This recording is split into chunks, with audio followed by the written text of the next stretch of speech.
an exponential map, we'll talk about the key thing. Okay. Let us move on to the next page. Too much time has. Yeah. So this is the definition of exponential map. This is crucial for the breakthrough that I'll try to highlight today. So exponential map is the K-algebra homomorphism from B to the polynomial ring BU, satisfying two axioms. First is that you take the map from B to BU, that is, let us call it phi u, indexed by u, and then evaluate at u equal to 0. The composite should be identity. So that is what is denoted. Epsilon compose phi u is identity on B. This is something corresponding to the first axiom of group action. And the next one corresponds to the second axiom of group action. That is phi v composed phi u is phi v plus u. So you have a map from B to BU, that is phi u, BU to BUV. So from B to BV, you have phi u and extend it by taking u to u.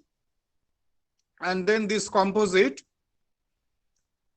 that is phi v composed phi u, and you directly take phi of u plus v. So the two should be identity. And then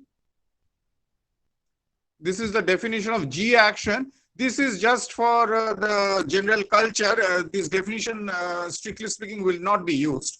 So for K algebraically closed and B affine domain, and let V be the corresponding affine variety, GA is simply the group K plus, and G action on V is the morphism of affine varieties which satisfies the two group axioms. That means on the identity, it acts that identity times X is X, and alpha, and you take the action of beta and then the action of alpha, that is same as action of alpha plus beta. So for this algebraically closed field, so exponential map is defined generally, and for algebraically closed field, G action and the exponential map are equivalent.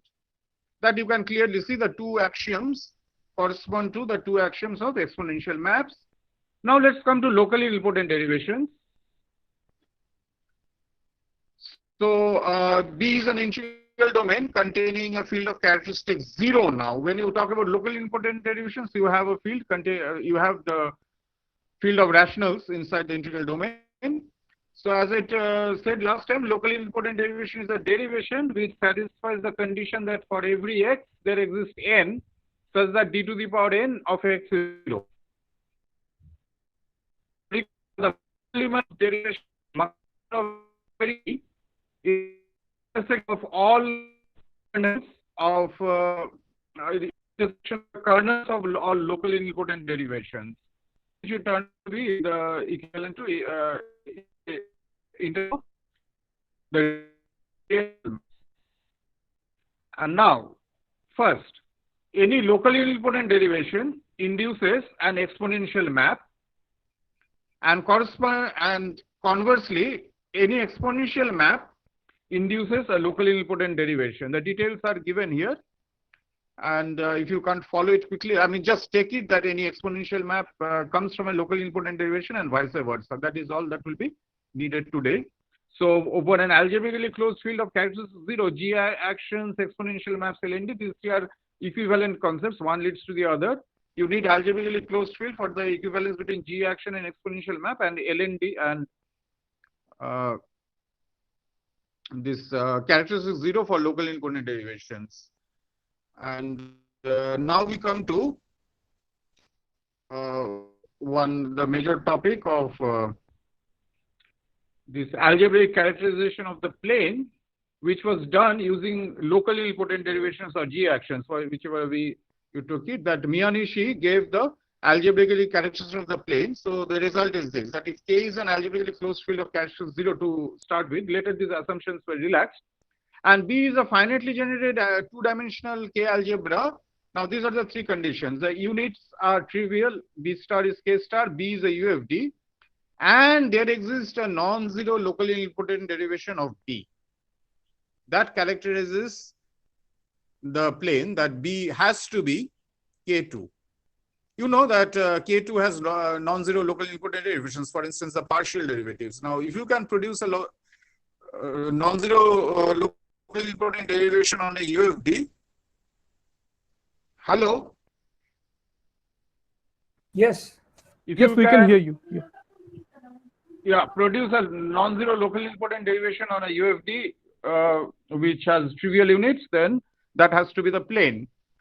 And you can see that this does not extend to dimension 3. Those of you remember the Russell-Corres threefold, you can see the conditions are all satisfied. That so let us call the Russell-Corres threefold as A, that A star is C star, A is a UFD by Nagata's criterion.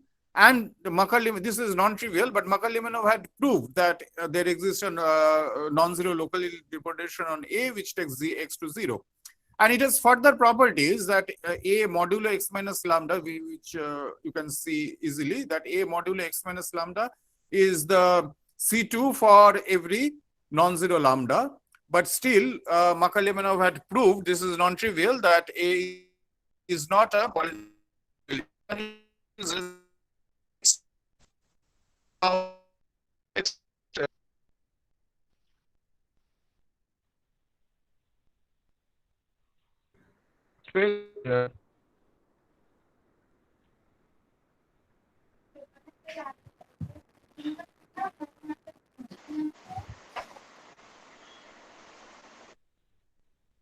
Yeah, next page.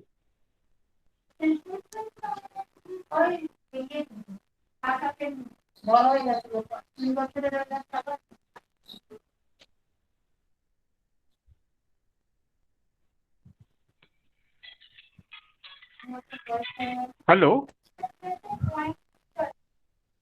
No, but this is not moving, right? You are moving now. Again, you have started moving. Yeah. So Go ahead. It is going to move. Don't worry. So Meena has to change the slide. Yeah. Yeah, please start. This, you have seen this parallel and the calculation of the plane. So this the theorem of The problem is in the audio, not in the video. This was a problem, and so the characterization theorem solved it. And just for information, that Peter Russell extended it to the case of any perfect field.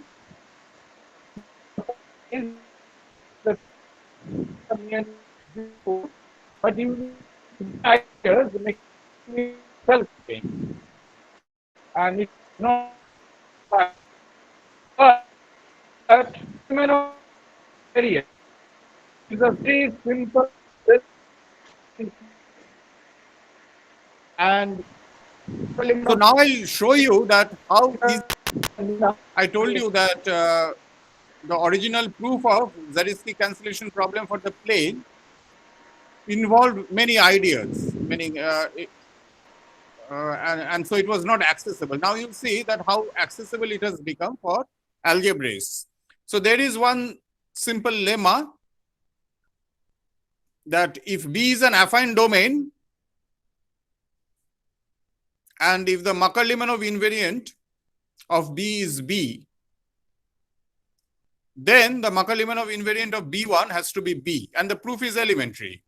And Makar-Limonov invariant of B being B just simply means that B does not admit any non-zero local nilpotent derivation. That is, kernel DB is B for all local nilpotent derivations. Now you see that how the Fujita-Miyanishi-Sujei theorem follows easily from Miyanishi's characterization theorem. Miyanishi characterization theorem is needed, that which involves that local nilpotent derivation. So B is finitely generated of dimension 2. That's given. B star is K star. Since B1 is K3, therefore B star is K star. and retract of a UFD is a UFD, and since Bx is a UFD, therefore B is a UFD. Now you have to just fulfill that third condition of Miyanishi, that there exists a non-zero locally important derivation on B. So that's easy. So you have to show that MLB not equal to B. So what is ML of Bx? Bx is KUV. And we had seen earlier that ML of Makar-Lemanov invariant of KUVW is K. Since if all the partial derivatives are 0, then the polynomial has to be constant. So therefore, by the previous result,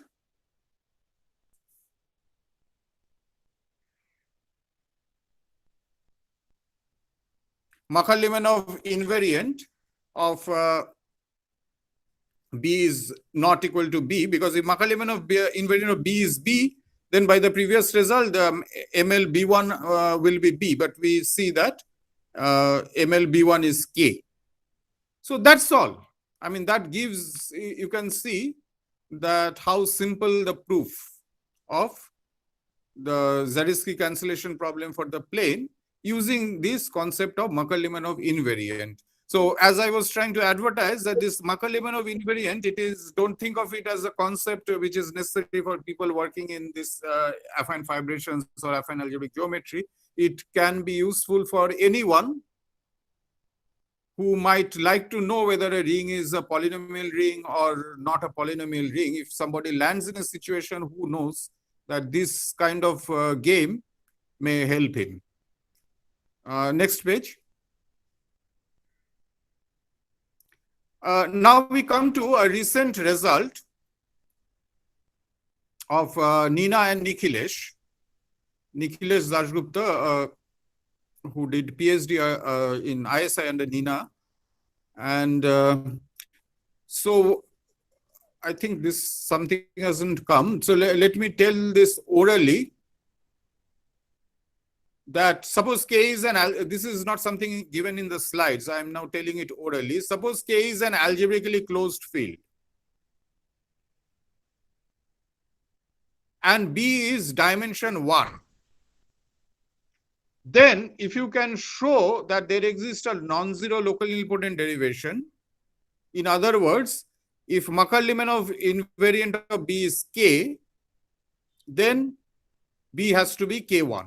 So that is, you can say, a characterization of one-dimensional affine domain. However, the result is not true for two-dimension. I had actually prepared another slide, but this seems to be an older one. So now inspired by that result, so you see that if MLB is K, that characterizes one-dimensional affine domain, but that doesn't characterize two-dimensional things. That is, if MLB is K, that doesn't imply B equal to K2. However, what Nina and Nikhilesh have discovered is that you can add another invariant, namely, you collect all locally nilpotent derivations which have slice. In other words, that there exists an, that is, one is in the image of the locally nilpotent derivation. Collect all such, and then look at the intersection of the kernels of such locally nilpotent derivation. So call that ML star B to distinguish it from Makar-Lemanov invariant. Now look at this variant. So in other words, it can so happen that there is no such, it can happen that there is no such locally nilpotent derivation. In which case we define ML star B to be B. Then the following are equivalent. For an two-dimensional affine domain, assume that MLB is K. Assume that, so you look at the second result, assume that MLB is K and ML star B is not B. So in other words, this was something missing which was detected, that MLB equal to K that doesn't show that B is K2 or B is K3.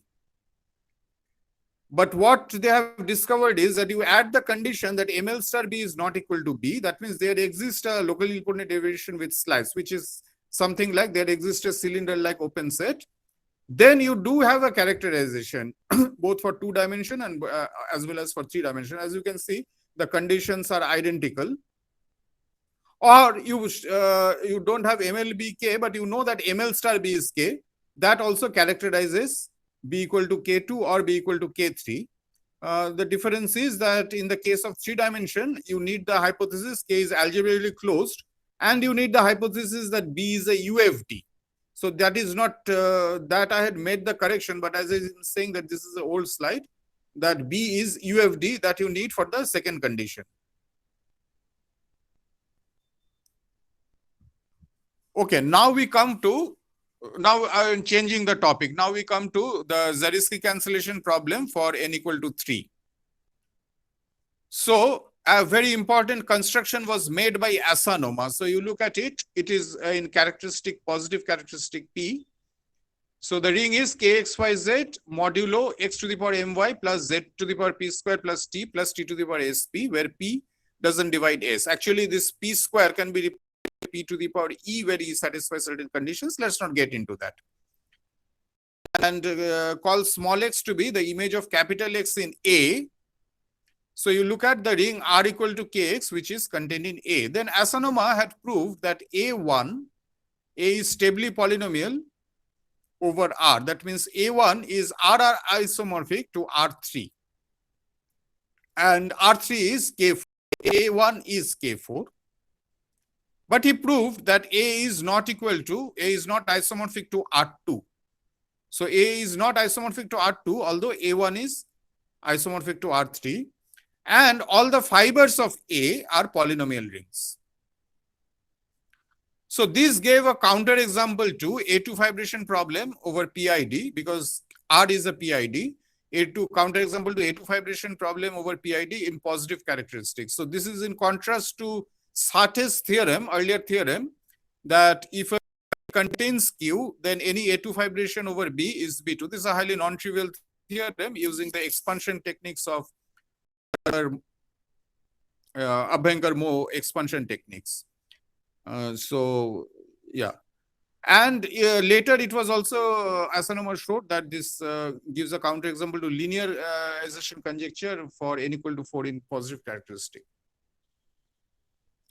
Now, now comes the next thing, that now look at this Asanoma's ring. Asanoma, as I told you, that proved that A1 is K4.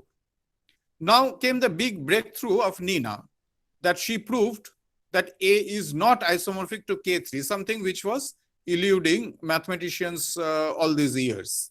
Even see, Asanoma proved it in 87. Even after that, so people realize that if you prove that A is not isomorphic to K3, then Zariski cancellation problem will have a counterexample, but there was no clue how to go about it. Now, so you see, A1 is K4 means that Zariski cancellation problem does not hold for n equal to 3, but later Nina extended it for any n. Now, let me clarify one thing, because this has been talked about many times that Nina has given a proof. But what is that proof? She has given 2 proofs. Let us make a distinction between the 2 proofs because they are of completely different flavor.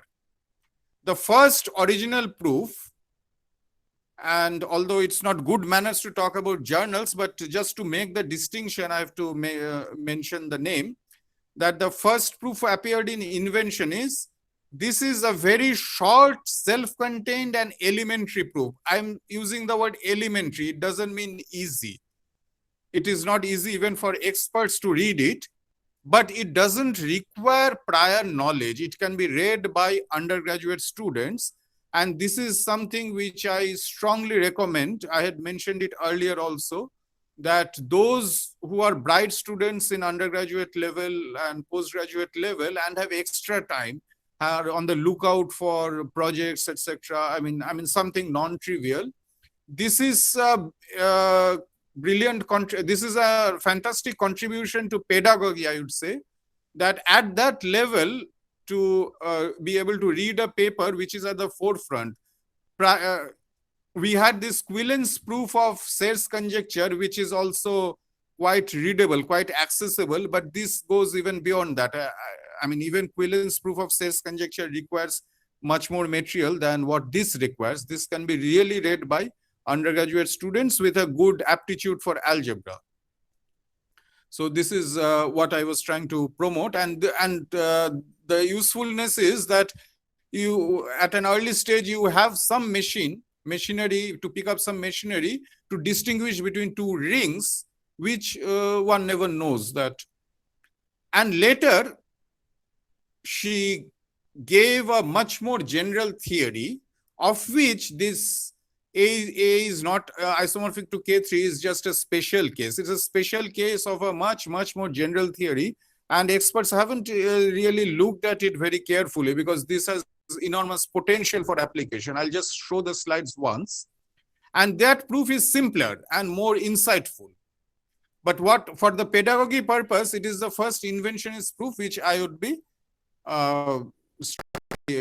advocating that students should read, and others should encourage students to read this proof. Anyway, so I'll give an outline of that proof. It is difficult, so it's not that the proof will be clear, but I'll just give you a flavor of the kind of things which are involved. So for that, another invariant is has been used, and this is the crucial thing. It's not exactly Makarlimanov, something opposite of that. So this is Dirksen invariant. This is the ring. It may not sound pleasant, but it is extremely useful, as her proof shows. So Dirksen invariant is the ring generated by the every B phi, where phi is a non-trivial exponential map. So take phi to be a non-trivial exponential map, look at its ring of invariants, and look at the subring of B generated by this B phi. So just one example will help it. So for n greater than 1, look at the polynomial ring k x1 x2 xn. Now define the exponential map as follows. That for phi I, define it to be as follows, that phi I of xi is xi. Phi I of xi is xi, and for any other xj, phi of xj is, sorry, phi I of xi is xi plus u, because what we want is that the derivative is 1, partial derivative is 1. So phi I of xi is xi plus u, and for all others, phi I of xj is xj. Then look at the ring of invariants of B phi I. So xi is altered, all other things are coming up. So B phi is k x1 x2 xi minus 1 x plus 1 and xn. So if you look at all such rings, then you naturally get back the whole thing. Now what Nina actually proved is that the Dirksen invariant of this ring is kxzt, that is y is missing, and therefore this ring is not the polynomial ring. So dka is not A. But if A is a polynomial ring, then the Dirksen invariant has to be A. That's what just now we had proved, seen. So since Dirksen invariant is not A, therefore A is not polynomial ring. So the whole game was to show that the Dirksen invariant is not the whole ring. So you see, Dirksen invariant achieved major breakthrough. I think this is the first time that Dirksen invariant was used very consciously. It was hidden earlier, but very consciously invoked to achieve major breakthrough. And now we give the outline. Before that, one result, the proof is again elementary, not difficult, but it's a very useful result. That suppose phi is a non-trivial exponential map on an affine domain. Suppose B has a filtration satisfying certain conditions, and since it's a 1-hour talk, I don't get into the technicality of what are the conditions. And let rho be the map from B to the graded ring induced by the filtration. Mind you, rho need not be a ring homomorphism. Most often it will not be. Then phi induces, because phi is non-trivial to start with. Now this is important. If phi is non-trivial to start with, then the induced graded there will be a graded exponential map which is again non-trivial on grade B, such that the ring of invariance is preserved. That means the row of the ring of invariance of phi is contained in the ring of invariance of phi tilde on this grade B. So you have to remember this result. And now I give the outline of this Nina's original inventionist proof, which is now getting lost due to her compositio paper, which makes things much simpler. So this ring can be put inside kx x inverse zt, where small x is the image. This, small are the images of the capital letters in the ring A. Now, so she is showing that dk, the Dachshund invariant, is contained in kx zt. So proof is by contradiction. So suppose Dachshund invariant is not contained in kx zt. So Dachshund invariant again is the ring, subring generated by all the ring of invariants. So suppose phi is such a map such that its ring of invariance a phi is not contained in kx zt. See, if all the a phi's are contained in kx zt, then the ring generated by that is also contained in x zt. So some a phi misses kx zt. Now the contradiction will not come immediately. I mean, it will involve a lot of iterations. Now this is where cleverness is involved, that choosing weights correctly. So this is manipulation. It doesn't come overnight. So consider the Z-graded structure on A with weights. Give weights x to -1, y to m, z to 0, and t to 0. And you can see by the defining equations, you can't just put the weights arbitrarily. You have to fulfill the equation. So with these weights, you define the filtration and then the gradation. So since there will be various gradations, let us call this as gradation 1, grade 1 of A. Now that as rings, it turns out to be A. But now you use the induced exponential map. So phi was original exponential map, but with this, there is an induced exponential map called that phi cap. Then it is easy to see, using properties of inert subring, that not easy to see, but I mean elementary, that phi y will belong to the ring of invariance of phi cap.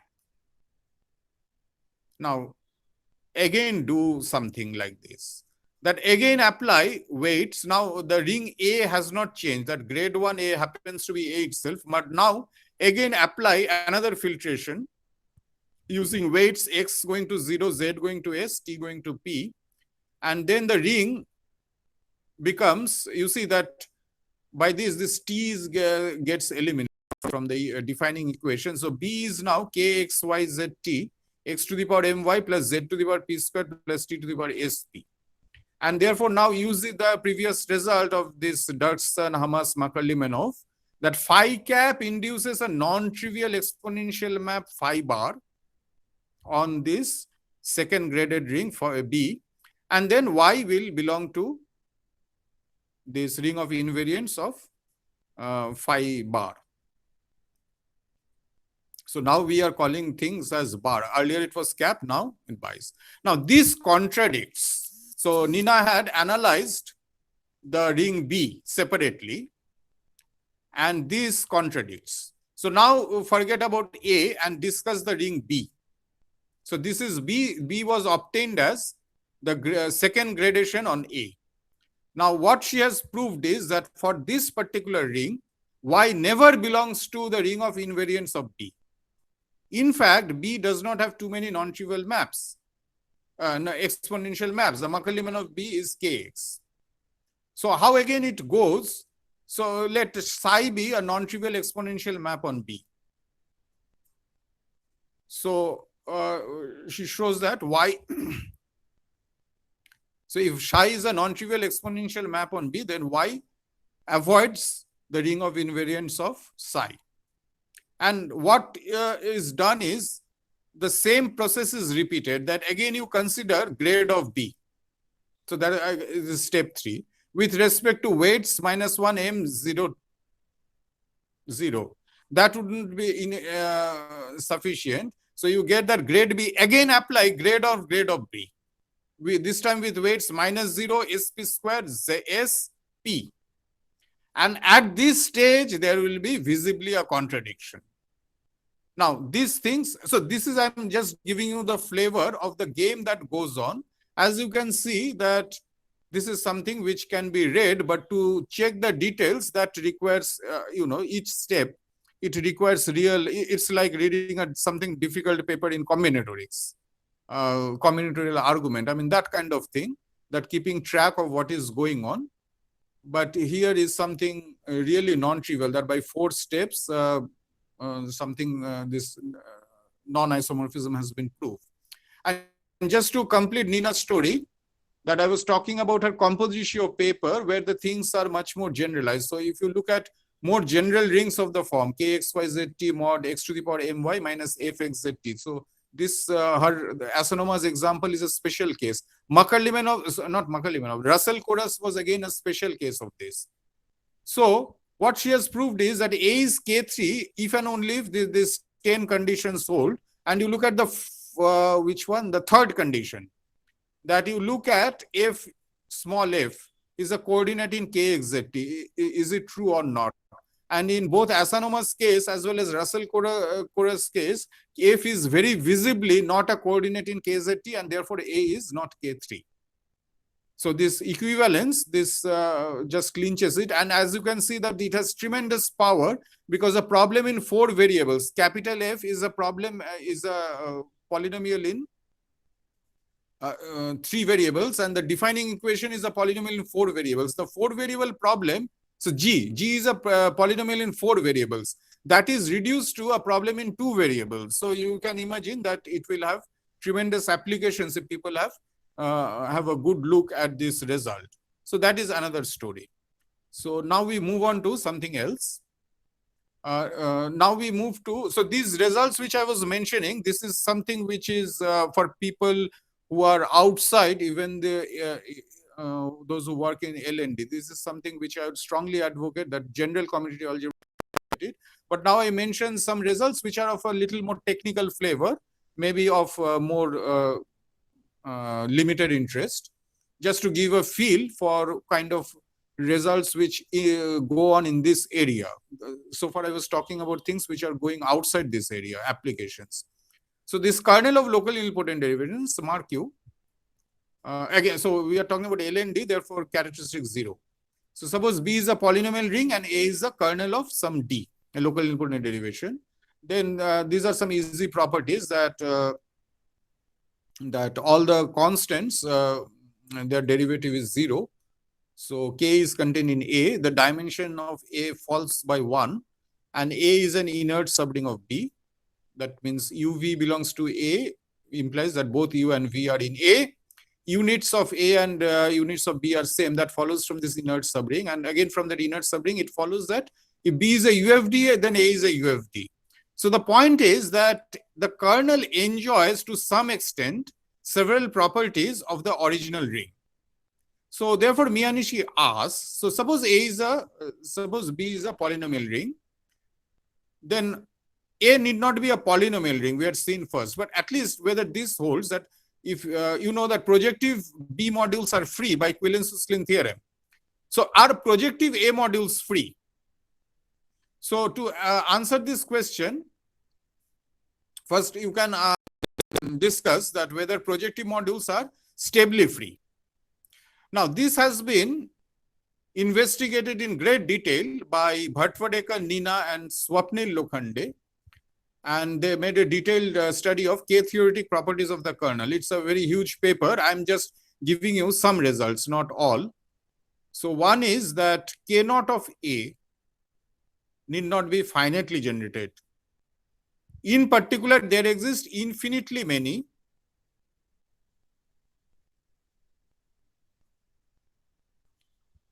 infinite family of pairwise non-isomorphic projective modules. And the example that they have given, in each such example, A has isolated singularities. The next result I had mentioned earlier, that suppose dx1 is 0 and A is regular, then if n equal to 4, then A is actually polynomial ring. In particular, Miyanishi's question has a positive answer. Then there are other things also that there are investigations of the K-theoretic groups G0 and G1. We are not going to this. Now, this K0 A need not be finitely generated. There's an explicit example of that. That is again the kind of examples that we were discussing so far. So take F to be an irreducible polynomial which defines a singular plane curve such that the coordinate ring is contained in K1. And then let A be the kind of ring that we have been seeing repeatedly, x to the power my minus f zt. For such rings where F satisfies those conditions, that it defines a singular plane curve, then K0 A is not finitely generated, and there exists a locally potent derivation on K4 whose kernel is isomorphic to A. So that is one highly technical result. And not so technical result has been obtained more recently. There's another paper.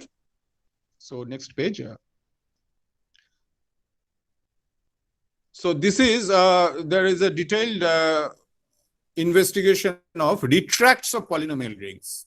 So suppose R is a Noetherian normal domain and B is a polynomial ring and A is a subalgebra of B. So that Ludoth or Hilbert 14 kind of situation for Noetherian normal domain. Then myself and 3 of my MMath students, former MMath students, Nina, Shagnik and Nikhilesh, we had many results on retracts of polynomial rings, but one of them involves local nilpotent derivation. So I am just highlighting that. So you just look at corollary straight away. Suppose R contains Q, then the following are equivalent.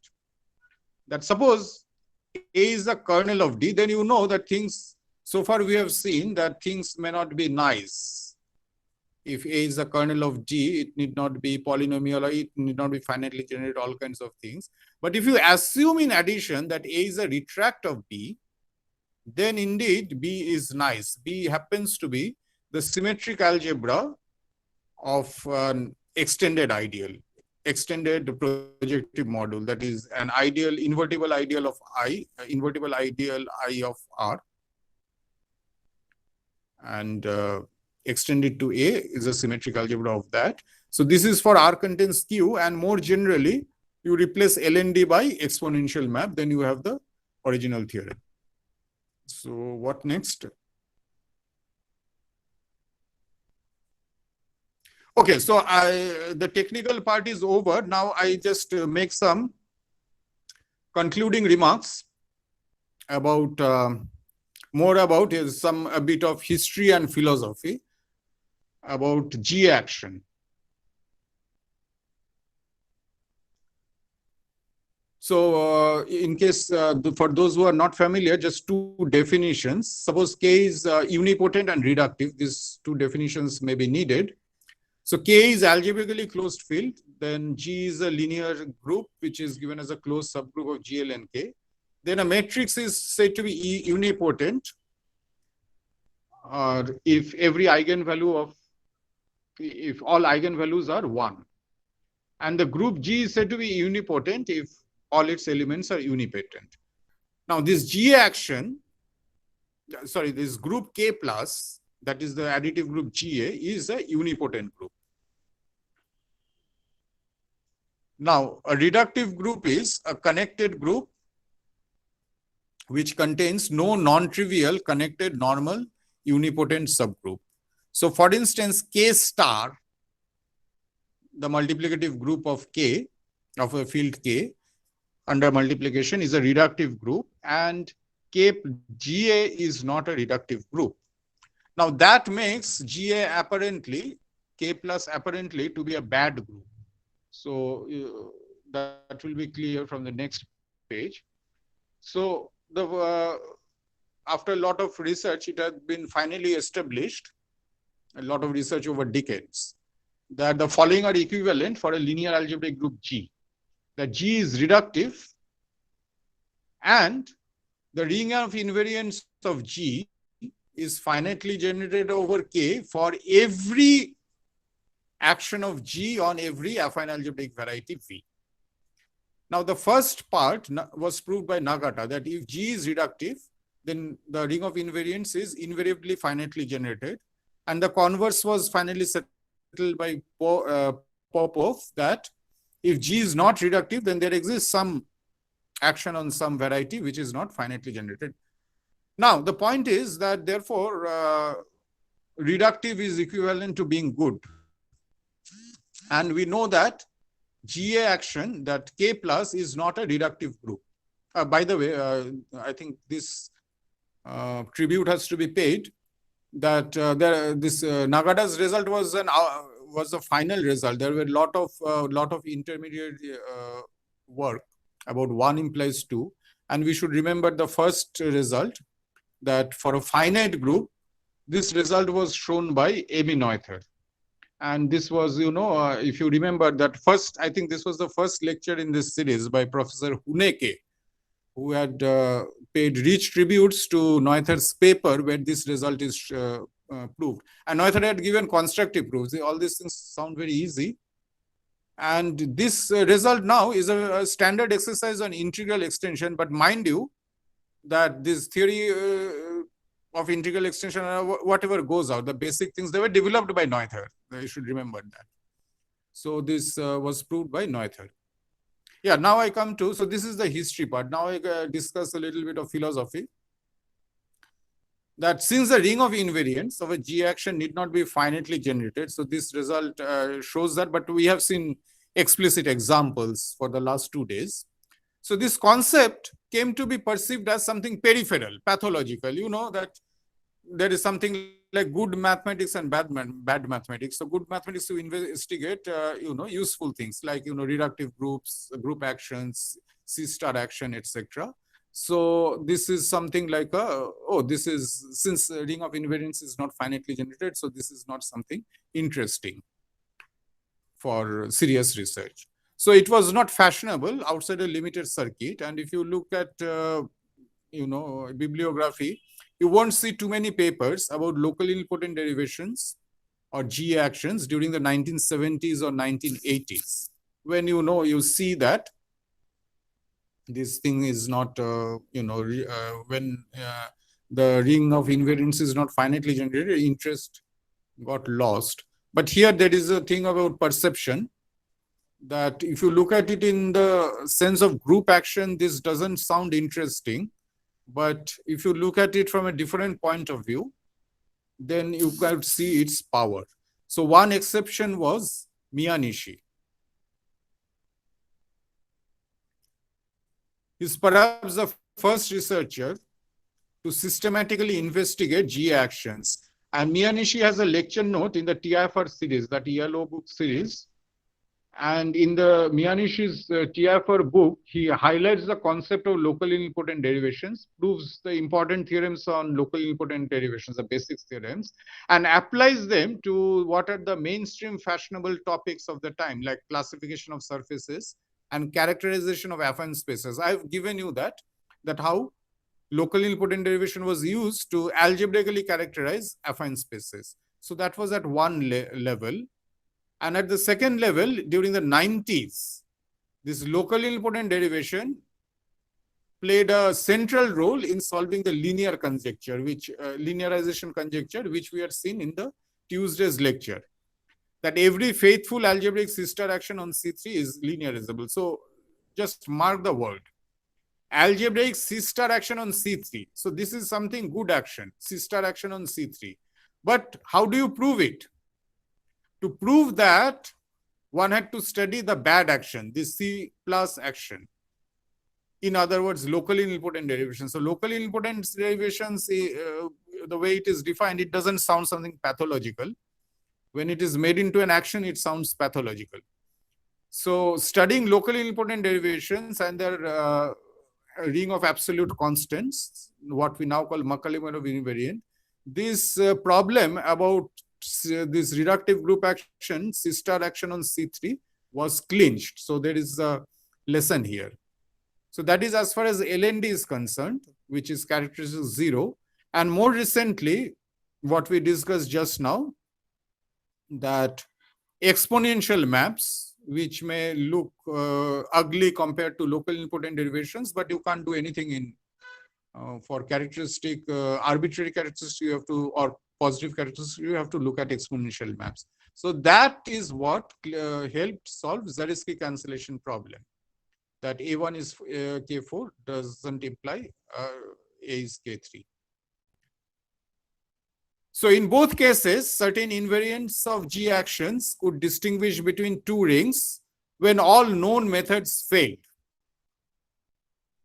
So the model is, which I have been trying to, the purpose of this series of lectures is that this tool of exponential maps, LND, and this ring of invariants, Makalyumanov invariant and Dukson invariant, this could be a part of the general armory of algebraists and geometers, and not confined to, specialists in affine algebraic geometry, etc. So this is the message which I wanted to convey.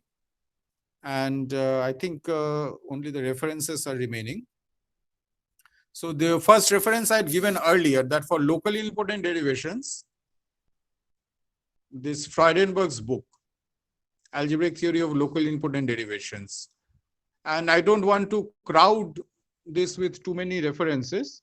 So I'll mention that this is the reference for Nina's paper or Invenisch's paper, which, as I say, that I personally feel that it is, apart from being an important contribution in mathematics, is also an important contribution in pedagogy. It gives youngsters something to study, something which is absolutely in the frontiers at an early age, which is a privilege which you don't get easily in mathematics. And this Nina's paper, and there is a new book which is coming up by 3 experts in affine algebraic geometry, that new results on polynomial automorphisms and the Jacobian conjecture. I think there is a typo again. New results on polynomial automorphisms and the Jacobian conjecture.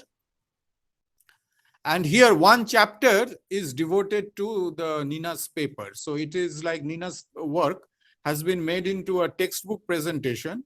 So there is a chapter which gives all the background, like there is one section on Asanov's threefold and about Makalyumanov invariant, etc. So all the things are developed, and then the final section explains our work in absolute textbook style. So I'll confine to this, and then one can also mention about Makalyumanov's proof of Makalyumanov-Krejcir's proof of the cancellation theorem for the plane, and also this Russell-Kodas threefold. Those things are also meaning elementary, and I mean those references I can give. I mean, anybody who contacts me can give the references, but so let me just confine to this thing. So that is all for today. I have not exceeded the time much, I think 15 minutes.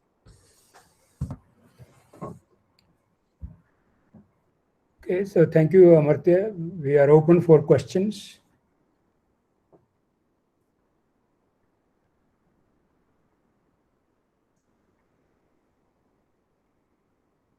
Yeah. People can unmute and ask questions.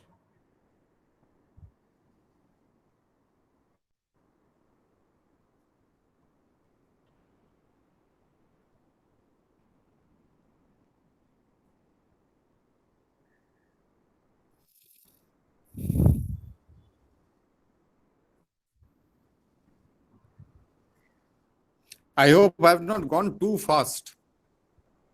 No, it is fine. It is difficult mathematics. Yeah, I mean, it is true. One has to just sit down and look at the things. Yeah. I just wanted to give a flavor. You can't really. When I heard talk from you and from Nina, I wonder how Asanuma constructed his threefold. See, Asanoma's motivation came from different. Asanoma was not looking at Zariski's cancellation problem. That was a consequence. So he was his focus was on fibrations, and so the flavor is different. So this was like an offshoot. So he realized, and this later, in fact, this linearization conjecture for positive characteristics, that is something which he realized 7 years after constructing the example. That was in 94. Mhm. So affine fibrations, he gave a general structure for affine. So affine fibration means A is said to be an affine fibration over N. If A is finitely generated flat and if all the fiber rings are polynomial rings. Now that's a very fantastic result here to prove that A has to be stably polynomial, at least for regular local ring. A has to be stably polynomial algebra over R. And then he had to see that how this, I mean, whether it can come down, and then he was trying to construct examples. So one of the things which are involved in this is, you see, the examples are over positive characteristics. So one thing which had definitely motivated him was the Segre. Segre-Nagata counterexample to Abhyankar-Moe epimorphism theorem. So Abhyankar-Moe epimorphism theorem says that kxy mod f is k1 implies that f is a coordinate in kxy. That is true for characteristic 0. And much before they had proved this theorem, it was known that it is false for characteristic p. And there is a whole lot of study, I mean ongoing study about the what are called the non-trivial lines. That means polynomials which fail to satisfy I mean non-trivial. That means kxy mod f is k1, but f is not a coordinate. So those examples are due to Segre-Nagata. So Asanoma had those examples, and if you see the construction is something like that kxyz kxyzt modulo x to the power my minus Segre-Nagata example. So you see this the complicated expression that you see. The x to the power my is okay, but after x to the power my, there is this z plus t to the power s, etc. I mean that comes there in Segre-Nagata. So he kind of combined the two. That is x to the power my equal to Segre-Nagata. Now next we will ask that how Segre-Nagata got this example. So that is something like I suppose I really don't know, but it may have something to do with that 1 degree dividing the other and trying to bypass that. Or I don't know, because Segre got it quite early, 1967. So You can start your video, Amartya. we have looked at it is 1 degree divides the other, but this is something which was introduced by Abhyankar. Whether that was realized earlier, I really don't know. So I don't know what the thinking behind it. But for students now, if they think that how we could have constructed this example, then the one way of looking at it is try to violate the condition, 1 degree dividing the other and mapping subjections. Then the example, simple cases of the example, it does look natural. I mean, it's not that esoteric. In the light of Abhyankar-Moe result, at least. Okay, thank Abhyankar-Moe you. result is not what I told it, but the other thing is that from kxy to kp, if there is a surjection, then you can make, I mean, any surjection is equivalent to the standard surjection. So that, okay, and the thing is that, yeah, if you have a surjection from kxy to kp, which is rectifiable, then 1 degree divides the other. Rectifiable means that, sorry, let's just state it again. So suppose kxy to kt, you have a surjective map, such that by change of variables, you can make it the standard map, x going to 0, y going to 0. Then x going to t, y going to 0. Then that, so you have the x is going to a polynomial t and one y going to a polynomial t. Then those polynomials, the degree of one of these polynomials will divide the degree of the other polynomial. Now this is is something very useful for this game, and with this game you can try to fiddle around. You get this such counter example. How this can be possibly violated in characteristics. Okay.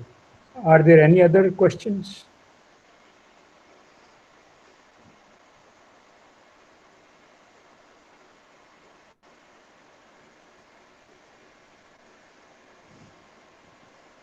All right. If not, let us thank Amartya once again for a very interesting talk. And we will close the session today. We will meet on next Tuesday.